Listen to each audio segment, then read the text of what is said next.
마태복음 27장 45절로 56절까지 말씀 우리 한 목소리로 같이 봉독하겠습니다. 제6시로부터 온 땅에 어둠이 임하여 제9시까지 계속되더니 제9시쯤에 예수께서 크게 소리질러 이르시되 엘리 엘리 라마 사박다니 하시니 이는 곧 나의 하나님 나의 하나님 어찌하여 나를 버리셨나이까 하는 뜻이라.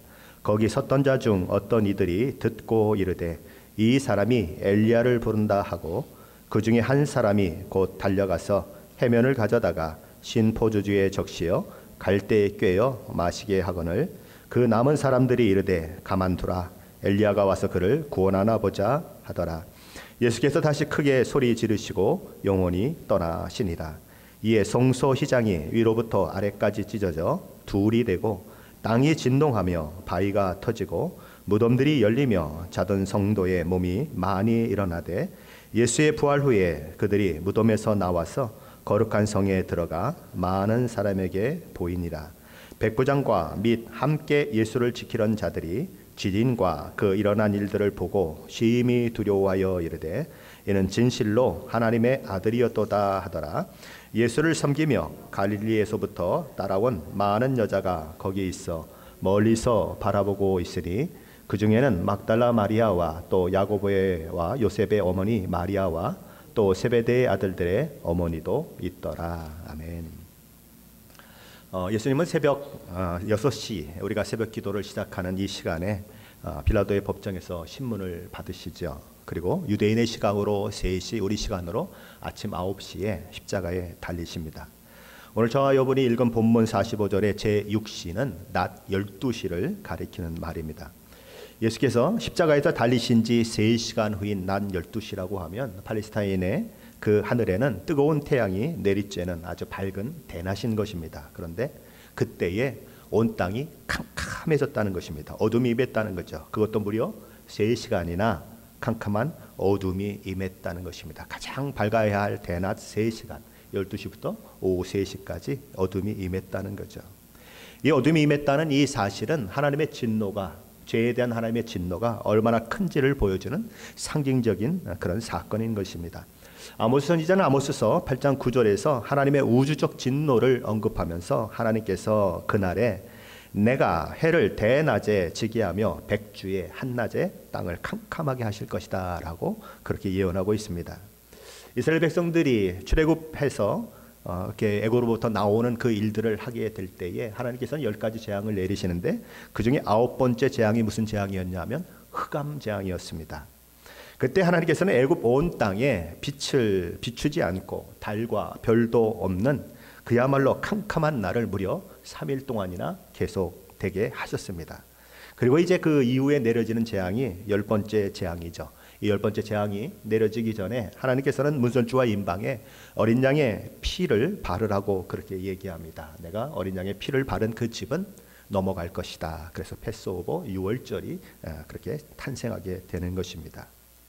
흑암 재앙이 있은 이후에 흠없고 점없는 어린 양이 피 흘려 죽음으로 이스라엘 백성들이 마지막 10번째 재앙으로부터 보호되었던 것처럼 예수님은 3시간의 흑암 재앙 이후에 돌아가심으로써 당신의 백성들을 구원해내는 그 일을 하게 되는 것입니다. 그 어둠이 계속되는데 제9시 그러니까 오늘 시간으로 오후 3시까지 그렇게 계속되었죠.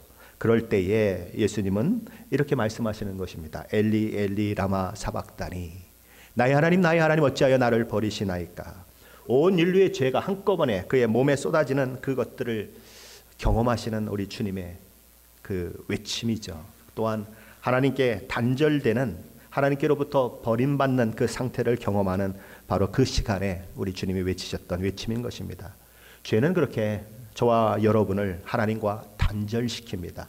죄는 우리를 하나님의 진노 가운데로 인도합니다. 죄는 우리를 하나님으로부터 버림받게 만들죠. 그래서 이사야서 59장 2절은 이렇게 말씀합니다. 오직 너희 죄악이 너희와 너희 하나님 사이를 갈라놓았고 너희 죄가 그의 얼굴을 가리어서 너희에게서 듣지 않으시게 함이니라. 죄악은 하나님과 우리 사이를 갈라놓는다는 것입니다. 죄는 하나님과 저와 여러분을 단절시키십니다. 예수님은 저와 여러분의 죄를 다 그곳에서 십자가에서 지시며 그 모든 단절을 경험하시는 거죠. 하지만 겉에서 예수님의 처절한 아픔의 그 외침을 들었던 사람들은 그 하나님의 마음, 그 예수님의 마음을 전혀 느끼지 못하고 있습니다. 엉뚱한 소리를 해댑니다. 저가 엘리야를 부른다. 어떤 이들은 너무 고통스러워 저러는가 보다라고 생각하며 신포도주를 예수님께 먹이려고 그렇게 행동합니다. 또 다른 사람들은 뭐라고 얘기합니까? 그냥 내버려두라고 말합니다. 그가 부르는 엘리야가 와서 그를 구원하는 거 한번 보자라고 말하는 것입니다. 그렇게 예수님은 오해받는 길이요, 그렇게 예수님은 아무도 이해하지 못하는 그 길을 가시는 거죠. 그러던 중에 예수님은 이제 마지막 숨을 몰아쉬시며 하나님 앞에 마지막 말을 쏟아내십니다. 아버지여, 내 영혼을 아버지 손에 부탁하나이다. 그렇게 예수님은 운명하셨습니다. 하나님의 아들로 한 나귀로 이 세상에 오시고 수많은 사람들에게 복음을 선포하고 하나님의 나라를 선포하시며 함께 하셨던 임마누엘의 하나님 예수 그리스도는 그렇게 이 땅에서의 삶을 마감하십니다. 그런데 마태는 예수님이 운명하시는 그 순간에 두 가지 사건과 두 종류의 사람들의 변화된 모습들을 이 기록 속에 남겨두고 있습니다. 예수께서 운명하실 때 일어난 첫 번째 사건은 헤롯 성전에 지성소와 성소를 구분하고 있었던 두꺼운 휘장이 위로부터 아래로 찢어지는 그런 사건이었습니다. 대제사장은 1년에 한 번 대속죄일에 지성소에 들어가 온 나라와 민족의 사람들을 위하여서 속죄 제사를 드리곤 했습니다. 그런데 그 휘장이 위로부터 아래로 찢어진 것입니다. 지성소와 성소가 통합이 되어버린 것입니다. 이 사건은 예수님의 죽음이 그를 믿는 모든 성도들로 하여금 하나님께 직접 나아갈 수 있는 특권을 누리게 만들었음을 보여주는 그런 사건인 것입니다. 예수님은 하나님과 단절시키고 하나님께 나아가지 못하는 중간에 막힌 담을 헐어버리셨습니다. 그의 육체로 헐어버리셨어요. 그래서 더 이상 이 땅의 대제사장들을 통한 속죄의 제사가 필요하지 않음을 이 사건을 통해서 우리에게 가르쳐 주시는 것입니다. 예수님은 십자가를 지심으로 단번에 영원히 죄를 사하셨기 때문에 그렇죠. 히브리서 9장 12절 14절 말씀입니다. 염소와 송아지의 피로 하지 아니하고 오직 자기의 피로 영원한 속죄를 이루사 단번에 성소에 들어가셨느니라. 염소와 황소의 피와 및 암송아지의 죄를 부정한 자에게 뿌려 그 육체를 정결하게 하여 거룩하게 하거든 하물며 영원하신 성령으로 말미암아 흠없는 자기를 하나님께 드린 그리스도의 피가 어찌 너희 양심을 죽은 행실에서 깨끗하게 하고 살아계신 하나님을 섬기게 하지 못하겠느냐. 단번에 영원히 우리의 모든 죄를 예수 그리스도는 십자가에서 그렇게 담당하신 것입니다. 그런데 이 휘장이 어떻게 찢어졌습니까? 위에서부터 아래로 찢어졌습니다. 이 휘장은 장정 10명이 달려들어도 안 찢어지는 휘장입니다. 그런데 그 두꺼운 휘장이 위로부터 아래로 찢어져서 지성소와 성소를 가리던 그 가림막을 완전히 없애버리게 되는 것입니다. 이 이야기는 이 휘장을 찢으신 분이 누구신가? 하나님이시라는 것입니다. 이 모든 십자가의 은혜를 허락하신 분이 누구신가? 하나님이시라는 것입니다. 예수 그리스도의 십자가 그 대속의 그 피를 하나님께서 온전히 받으셔서 연락하셔서 하나님의 목적을 다 이루셨다고 하는 그런 상징적인 그런 사건인 것입니다. 예수께서 운명하실 때 일어난 두 번째 사건은 땅이 진동하는 것입니다. 바위가 터지는 것입니다. 그런 일들이 일어나면서 굴을 파고 안치되었던 무덤 문들이 열리고 그 속에서 죽어 잠들어 있던 성도들의 몸이 살아 일어나는 사건이 있게 되는 것입니다. 마치 썩어 냄새가 났던 나사로야 나와라 라고 예수님이 말씀하셨을 때에 배로 동인 채 걸어 나왔던 것처럼 예수님의 십자가 사건을 통해서 죄와 모든 사망의 권세들이 깨지고 나니까 그런 놀라운 일들이, 부활의 일들이 일어나는 것입니다. 이 사건은 먼 훗날 우리가 예수 그리스도의 놀라우신 은혜로 놀라운 부활의 영광에 참여할 것을 보여주는 마치 예고편과 같은 사건인 것입니다. 우리 주님의 은혜를 통하여 우리는 그것을 종국에 누리게 될 것입니다. 자, 예수께서 이렇게 운명하실 때 두 가지 사건이 있었다면 두 사람들의 반응이 있었다고 마태는 이렇게 기록을 남기고 있습니다. 첫 번째 반응을 보였던 사람들은 이 사형 집행을 주도했던 백부장과 예수를 지키던 사람들입니다. 그들은 예수님이 십자가상에서 하신 말씀을 다 들었어요. 온 세상이 캄캄해지고 지진이 온 땅을 흔들고 바위가 터지는 그 모습 가운데 두려운 마음과 그리고 여러 가지 생각을 하면서 그들은 54절에서 이런 고백을 하게 되는 것입니다. 우리 54절 말씀 우리 한번 같이 읽어보겠습니다. 백부장과 및 함께 예수를 지키던 자들이 지진과 그 일어난 일들을 보고 심히 두려워하여 이르되 이는 진실로 하나님의 아들이었도다 하더라. 이 백부장은 로마 사람입니다. 쉽게 말하면 이방인이라고 하는 것입니다.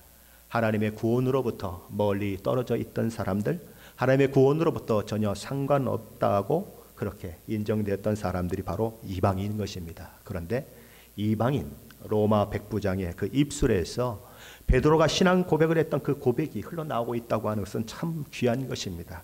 이는 진실로 하나님의 아들이었도다. 무엇을 상징할까요? 이 백부장의 고백은 앞으로 복음이 어디로 흘러갈 것인가 우리에게 보여줍니다. 복음이 유대인을 넘어서 나라와 민족과 열방으로 흘러갈 것, 예루살렘과 온 유대와 사마리아와 땅끝까지 흘러가는 그 일들이 있을 것을 보여주는 것입니다. 십자가의 복음은 은혜의 복음이죠. 율법을 얼마나 지켰느냐 그것으로 구원을 얻는 것이 아니라 예수 그리스도를 진실로 믿고 마음에 받아들이냐 그것을 통하여서 우리의 죄가 사함받고 의롭게 되고 하나님의 자녀가 되는 그 놀라운 일들이 있게 되는 것, 그 모든 혜택들이 유대인들뿐만 아니라 이방인들, 유대인들이 그렇게 조롱하고 무시했던 이방인들까지도 그들에게 혜택이 임하게 되는 그 일들이 있을 것을 이 백부장의 이 구원의 모습을 통해서 말씀하는 것입니다.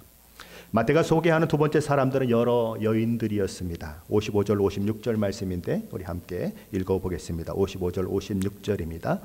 예수를 섬기며 갈릴리에서부터 따라온 많은 여자가 거기 있어 멀리서 바라보고 있으니 그 중에는 막달라 마리아와 또 야고보와 요셉의 어머니 마리아와 또 세베대의 아들들의 어머니도 있더라. 이들은 예수님을 따라다니면서 예수님을 섬겼던 여인들입니다. 어디나 여인들의 이 헌신이 굉장히 참 높습니다. 그들의 헌신이 굉장히 깊습니다. 이 여인들은 끊임없이 예수님을 따라다니면서 예수님의 모든 것들을 공급했던 그런 여인들입니다. 그들은 예수님의 놀라운 사랑과 은혜를 누구보다 경험을 했던 여인들입니다. 지금 멀리 서서 그들은 예수님의 죽음을 바라보고 있습니다.